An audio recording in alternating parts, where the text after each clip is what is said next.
Hello everyone, get ready with me. இன்றைக்கி நான் எப்படி வெளியில் போகிறதுக்கு மேக்கப் பண்ணுறேன் அப்படின்னு பார்க்கலாம். டெய்லி மேக்கப் ரொட்டீனில் நான் கண்டிப்பாக ஃபவுண்டேஷன் யூஸ் பண்ண மாட்டேன். எனக்கு ஃபவுண்டேஷன் ஷேடு போடுறத விட நேச்சுரலாகவே என்னோடய ஸ்கின்னில் மேக்கப் போட்டு முடிக்கிறது ரொம்ப செட்டிலாக இருக்கும். ரொம்ப முக்கியமான ஈவெண்ட் அந்த மாதிரி போகிறேன்னா மட்டும்தான் ஃபவுண்டேஷன்ஸ் நான் யூஸ் பண்ணிப்பேன். ஃபவுண்டேஷன் யூஸ் பண்ணாமே என்னோடய மேக்கப்பை நான் எந்த அளவுக்கு பண்ணுறேன் அப்படின்னு சொல்லி நீங்களே பாருங்கள். கண்டிப்பாக சிடிஎம் என்னோடய டெய்லி மேக்கப் ரொட்டீனில் இருக்கும். ஸோ கிளென்ஸ் பண்ணிவிட்டு நான் டோனர், மாய்ஸ்சரைசர், அதுக்கப்புறம் சன்ஸ்க்ரீம் இதெல்லாம் அப்ளை பண்ணதுக்கப்புறமா டேரெக்டாகவே நான் என்னோடய ஷேடுக்கு ஏற்றாப்புல காம்பேக்ட் பவுடர் நான் யூஸ் பண்ணி செட் பண்ணி அப்ளை பண்ணி முடிச்சிட்டேன். தென் அந்த ஐப்ரோ முடித்ததுக்கப்புறம் ஐலைனர், அடுத்து காஜல், இது எல்லாமே நான் எனக்கு ஏற்றாப்புல ஃபில் பண்ணிக்கிறேன்.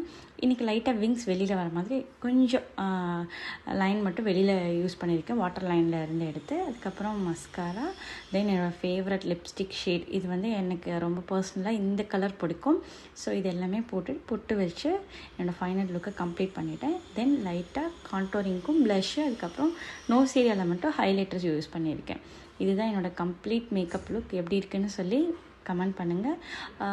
இந்த ஃபவுண்டேஷன் போடாமையே நம்மளால் டெய்லி பேஸ் மேக்கப்பில் நம்மளோட லுக்கை நல்லாவே காட்ட முடியும். இந்த வீடியோ உங்களுக்கு பிடிச்சிருக்குன்னு நினைக்கிறேன். நெக்ஸ்ட் வீடியோவில் பார்க்கலாம்.